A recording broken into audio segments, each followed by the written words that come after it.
Servus Freunde, my name is Jimmy Cage and today our in-depth Hayao Miyazaki retrospective comes to an end. I hope you enjoyed my reviews of all of his amazing films and maybe you will agree with me that he can be regarded as the greatest animator of all time. His last film, his swan song, was The Wind Rises, Kaze tachinu in 2013, and shortly after its release Miyazaki has announced his retirement. He did so before, but this time he was serious about it. At least that's what he said at the time, because as of right now, he is once again working on a new, last feature-length animated movie, How Do You Live?, which will hopefully be completed and released in about 3 years. The Wind Rises was Miyazaki's 11th film and it marked a heavy departure from his previous ones. For the first time in his career he created something that wasn't really attached to any fantastical elements. Interestingly enough, he initially wanted to make a sequel to his previous film Ponyo, also something that he has never done before. But it was producer Toshio Suzuki who proposed to adapt Miyazaki's own manga, The Wind Has Risen. Miyazaki couldn't see it at first because he has made the manga as a hobby and he considered its subject not suitable for children, but he apparently changed his mind when a staff member suggested that children should be allowed to be exposed to subjects they are not familiar with. But not only is The Wind Rises a very grounded and realistic film, it's also kind of a biopic as it tells the story of Jiro Horikoshi, the man who designed Japan's greatest warplane, the Mitsubishi Zero, though it should be noted that it's a very fictionalized account of Horikoshi's life and not centered on getting all the facts and details of his life right. It's a historical drama that spans several decades, beginning in 1918 with a young Jiro dreaming of becoming a pilot. It is a beautiful opening and a foretaste of what's about to come in the next 2 hours, because even though there are no fantastical elements in the film, it does feature some surreal moments, mainly through the inclusion of several dream sequences. If you have followed our retrospective or just watched some of Miyazaki's films, you probably know that he always had a huge fascination with aviation. It's something that runs through almost all of his films, and of course it's the main focus of The Wind Rises. It is said that Miyazaki was inspired to make the film after he has read a quote from Horikoshi, who has said, "All I wanted to do was to make something beautiful." Horikoshi, whose dream of becoming a pilot was crushed by his poor eyesight, decided to become an engineer and designer of airplanes instead, and the film very much chronicles his pursuit of that new dream, to create something beautiful, which in his eyes, and the eyes of Miyazaki, is this new engineering masterpiece of an airplane. Something graceful, elegant, with perfect curves and lines, something to fulfill mankind's dream of flying in the most wonderful way. A thing of beauty, and Miyazaki certainly wants the audience to see and feel this beauty and excitement through his animation as well. And his animation has always been a thing of wonder, a thing of beauty as well, and it's almost needless to say that The Wind Rises is absolutely stunningly animated. It's without a doubt one of the most impressive animated movies ever created, with so much care and passion to all elements involved, from the beautiful, highly atmospheric backgrounds, the color designs, to the characters, and of course all the movements. It's also super impressive how many scenes there are that show us these giant crowds of people who all had to be animated individually. And especially those already mentioned dream sequences are what I probably loved most about the film. It's in those scenes that we really get to feel Jiro's passion for aviation, and it's a clever storytelling approach to let him talk with his idol, the famous Italian aircraft designer Giovanni Battista Caproni, in his dreams. Which also ties back to the name of Miyazaki's production company Studio Ghibli. Ghibli was the nickname for an Italian aircraft that was indeed manufactured by the Caproni company. And as I mentioned at the beginning of our retrospective, the word Ghibli is also based on the Libyan Arabic name for hot desert wind, with the studio aimed to blow a new wind through the anime industry. And now with Miyazaki's, for the time being, last film very fittingly titled The Wind Rises. The film also does a very nice job depicting the process of creating something new, designing something that's the next step in the evolution of aviation, overcoming every obstacle and pushing the limits of what's possible. Now, with all that being said, certain things of beauty, which of course also lies in the eye of the beholder, aren't just beautiful for the sake of being beautiful. They don't exist in a vacuum. And Jiro's creation, the Mitsubishi Zero, was of course a warplane designed to be used in war. And not just in a war to defend one against an invading force, but in Japan's aggressive war to establish itself as the ruling power over all of Asia. So how can something that's intended to destroy also be beautiful? And how can someone who doesn't even have aggressive thoughts on his mind still use his talent in a way that will ultimately benefit the military and warmongers? Humans aren't just flawed, but they are also highly contradictory. Miyazaki himself has always been a pacifist, and several of his movies depict the horrors of war and conflict in a fairly complex way. But one can still be fascinated with certain aspects of it, and Miyazaki has always loved to draw military technology, for example. There's this descent between the calm, mild-mannered protagonist Jiro, who wants to create something beautiful, and the horrifying consequences that his creation will have. The destruction and death that it will bring. This seemingly, primarily very idyllic presentation of a pre-war Japan with all of its lush beauty and the millions of people that will die in a war that was initiated by Japan. It's definitely a very fascinating and complex topic.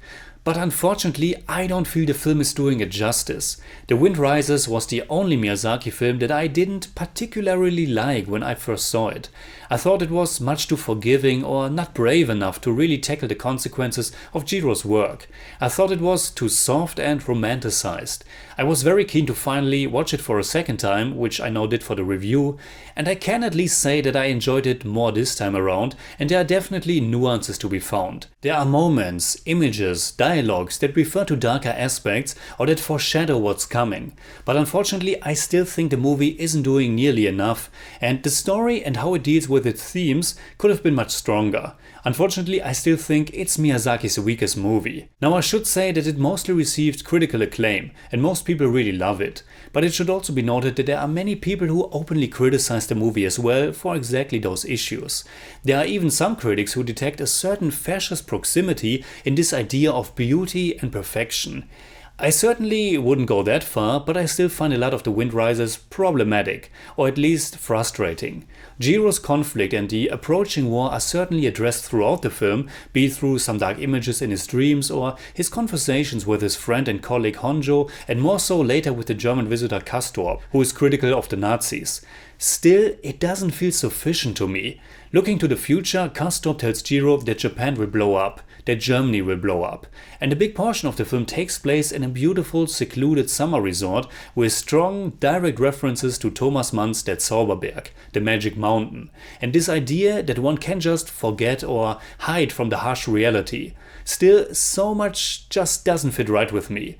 Yes, they speak of Japan and Germany blowing up because of the dangerous and stupid developments of their governments, yet there seems to be little to non-consideration for the countries and people that will be attacked and murdered by these inhumane regimes. This corruption of beauty, if you will, is handled far too forgiving and self-indulgent for my taste if I think about the millions of people who died in the war because countries like Japan and Germany thought they were destined to be the rulers of the world.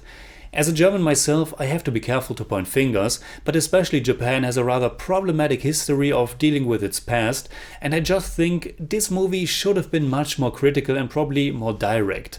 But instead, it more or less ends just when the war is about to begin. There are some images towards the end that show us all the destroyed fighter planes, and in his dreams, Jiro and Caproni talk about their regrets that this creation has been used for war.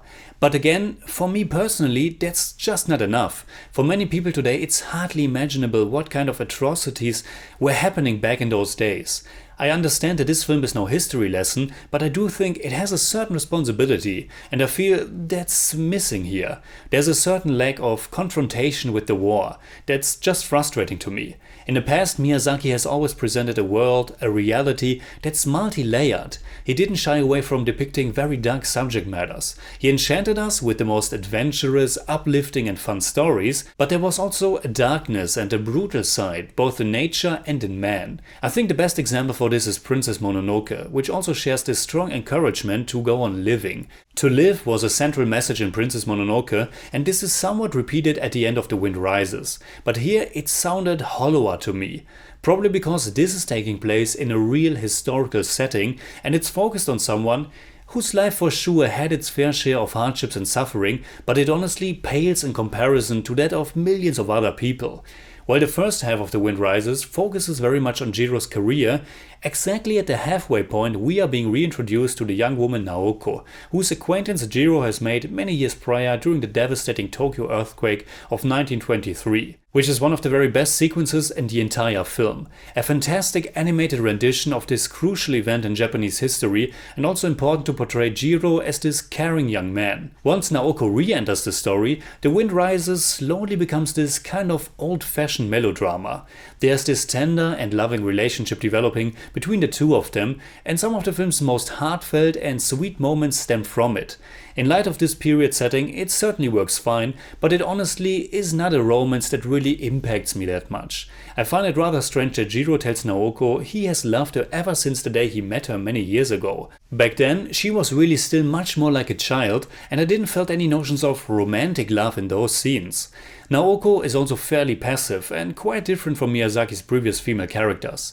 Again, in this old-fashioned melodramatic setting it's okay, but it's just not something I strongly gravitate towards. Now, you might get the idea that I don't like the movie at all, but that's also not true. There's still a lot to love and like for me as well. For example, the really unique and kind of strange choice when it comes to the voice acting of our protagonist. It is Hideaki Anno, creator of Neon Genesis Evangelion, and a very well-known animator himself, who is lending his voice to Jiro, and it really fits. Another peculiar choice when it comes to the movie's sound is the use of human voices when it comes to the sound design. A lot of sound effects like engine roars or the sounds of the earthquake are realized just with human voices. Of course, it still sounds like what it's supposed to sound like, but it's noticeable, and I think it works great, as it adds this otherworldly surreal touch. When it comes to the score, it's of course once again composed by Joe Hisaishi, and while it's not one of my favorites, because it oftentimes amplifies the romanticized nature of the film, which is what I don't like that much, it's certainly still quite good. So in German I'd say, Wie der Wind sich hebt ist ein wunderschön animierter und aus dem Oevre Miyazakis wirklich herausstechender Film. Er bietet definitiv Grundlage zur Diskussion, lässt mich persönlich, aber auch ziemlich frustriert zurück. I give The Wind Rises 7 out of 10. It's more like 6.5, but I don't do that. Das gibt's nur einmal, das kommt nicht wieder, das nicht vielleicht nur Träumerei. Alright, that's it like always. Comment below and let me know what you think about The Wind Rises. And also let me know what is your favorite film by Hayao Miyazaki.